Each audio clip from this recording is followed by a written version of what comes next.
Jimmy quarter അന്തരിച്ചു.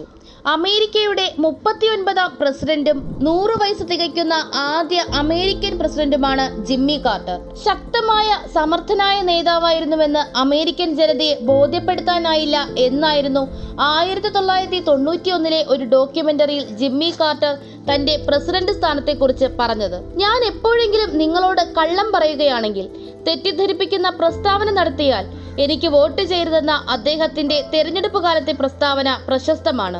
ആഗോള മാനുഷിക പ്രവർത്തനങ്ങളിലെ നേതൃത്വവും വിമർശകരുമായി അനുരഞ്ജനത്തിനുള്ള കഴിവും അദ്ദേഹത്തെ അമേരിക്കയിലും വിദേശത്തും പ്രിയപ്പെട്ട വ്യക്തിയാക്കി. US നടപ്പാക്കുന്ന തീരുമാനങ്ങൾക്കും നയതന്ത്ര നീക്കങ്ങൾക്കും മാനുഷികമായ അടിസ്ഥാനമുണ്ടാകണമെന്നായിരുന്നു കാർട്ടറുടെ നിലപാട്.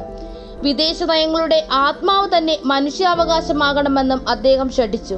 2002 സമാധാന നൊബേൽ സമ്മാന ജേതാവ് കൂടിയാണ് കാർട്ടർ.